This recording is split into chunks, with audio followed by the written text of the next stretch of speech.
Welcome to Quick Insights, Big Impacts with Cass Concepts, Cassie Yoder, and today we're discussing the 3 real ways to grow your small business. Emphasis on real, huh? Oh, yes. There's a lot of ways that people think are going to be instantaneous and you're going to go viral and get 10 million views. I'm going to get rich. Those are not real. Those are not real at all. And, it's the perfect season. Flowers are blooming. It's spring. So let's talk about that growth. How do things grow?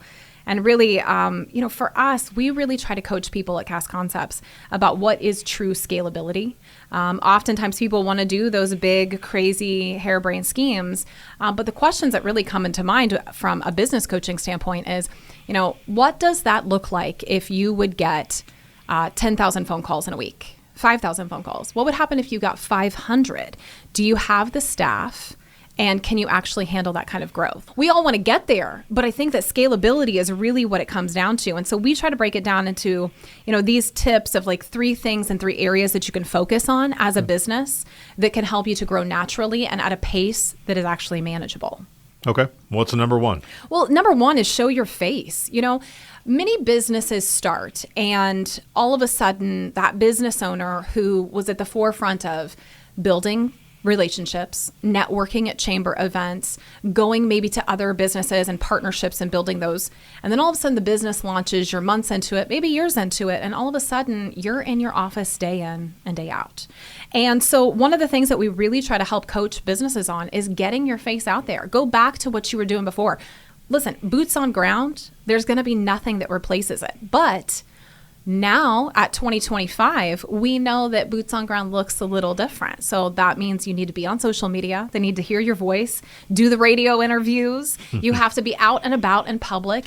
And so that's really a huge part of this, is that a lot of times people forget that if you're trying to sell a product or a business, they're buying into you as the business owner. That's the trust. That's where trust is built. So you got to show your face. How do you improve the client journey? I think a lot of it comes down to, I know it's a buzzword for some people, authenticity. You need to be authentic. Your brand needs to be authentic. But it really doesn't just come down to exposure and being out and about. So a lot of times what I ask people is, what is it like to work with your company? What is the experience like? Is it smooth? Is it thoughtful? Is it memorable? And I don't care what it is. So somebody could joke and say, well, I'm just, let's just take a small item. Well, I'm just selling coffees. Like, I don't know if there's anything memorable about selling coffee. Well, I disagree with that wholeheartedly. Small businesses are the heart of our economy. It's the heart of our small towns. And so customer service is a huge part of that. Mm-hmm. So yes, you're selling a cup of coffee, but how hard is it to instruct and have the corporate culture that individuals really are focusing on customer service, having those conversations and being able to grow from the exposure of connection, not just the exposure of making a sale and making a buck. And another way that you can build emotional connection is just follow through. So a lot of businesses have some sort of email blitz that you tap into. And so then you can follow up and see what they're going through or when sales happening. So the whole point of it is bridging that connection after the sale is done.